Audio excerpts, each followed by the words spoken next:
Good morning at 10:33. We're following breaking news, a plane crash in Spring Hill in Hernando County. The sheriff's office holding a news conference right now. Let's listen in. Preliminary information, very preliminary, is that it is a Cessna 206 float plane. Those are the kind that obviously can land on the water. We obviously have no information about what happened, whether it was a medical episode or whether it was a catastrophic mechanical failure or some other issue that brought the plane down. But we have contacted both the FAA and the NTSB. They'll be taking over the investigation shortly as to what happened. We obviously don't have any indication that there's any criminal foul play, but of course we can't rule that out yet. But we'll be turning it over to them. They'll be here in several hours, so we'll be holding the scene for several hours. So, Chief Heckler, you have anything you want to add? Or from the fire department perspective, there was no fire when the units arrived. There was a fuel leak, and so we applied protective foam just to protect from any sort of flash. Beyond that, that was it. Chief, can you describe what your units found when they got here? They found was that the planes obviously crashed in the backyard. There was a lot of civilians, a lot of neighbors that was within the area. They cleared the area quickly along with law enforcement, and the biggest issue that they had to deal with was the actual fuel leak, which is highly flammable. Chief, how many were on board the plane? How many were on board the plane? It's still under investigation right now. You pulled any bodies out of the wreckage? There's one confirmed fatality. I thought that we got an alert that it was just one person. that's the only information we have right now, but of course we're still looking into that. We're going to verify that. But preliminary information, there was one person on board. Was the fatality someone, was it a pilot or was it someone on the ground? There's no injuries on the ground that we're aware of. So, Sheriff, is the plane, can you describe its position in relation to the house in the wooded area back there? It's in the backyard. I guess it would be south and a little bit east of the rear corner of the yard. So it's on the property line basically between the two yards. And it is obviously a pretty horrific crash, so it's kind of hard to say the actual position of the plane, but it's kind of upside down and on its side, at least the wreckage appears to be. So. No word on an ID at this point? We have some preliminary idea, but we're not releasing that yet until we have it confirmed. What do we know about a flight plan? Where was the plane headed or coming from? We're still looking into that, and there's a little bit of ambiguity there, but we'll be looking into that. We believe he was.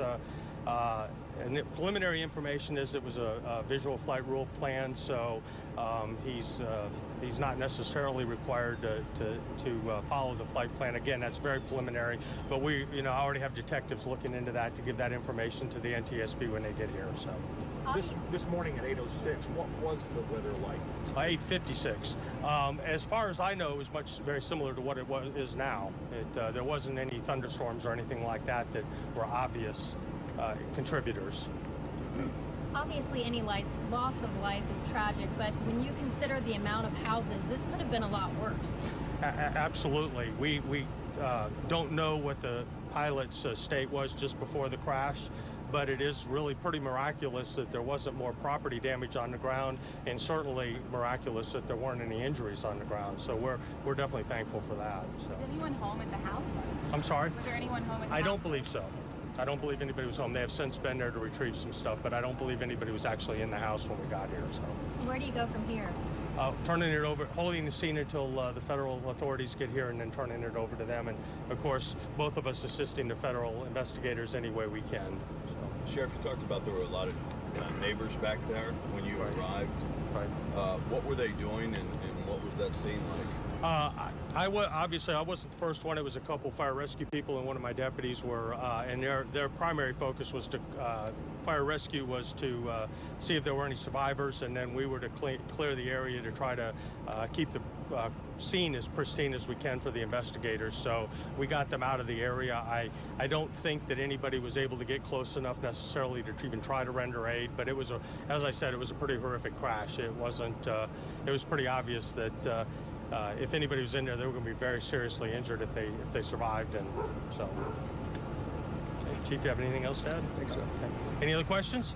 Thank you all for coming out. We appreciate it. What was the fatality? Was the person that was deceased, were they in the plane? plane? All right, let's get you caught up here on what we believe are you're following. You've been listening to a live news conference with Hernando County Sheriff Al Nienhaus about a small plane that crashed in the backyard of a home in Spring Hill. It was apparently just a little bit to the west, maybe a mile west of the Brooksville Tampa Regional Airport. The information we have in the newsroom is that this plane was traveling from from Tampa to Orlando and apparently diverted to that airport. We don't know the reason. We don't know if there was a mechanical failure or if the pilot was having some issues. But apparently the pilot was the only one on board. At least that is the preliminary information we're getting from the sheriff's office. And unfortunately, that pilot has died in this crash. You just heard Sheriff Nienhaus saying this was miraculous in the sense that it did not hit any houses when it crashed, because it did crash in a very densely populated neighborhood. Again, in fact, about 2 or 3 blocks south of an elementary school.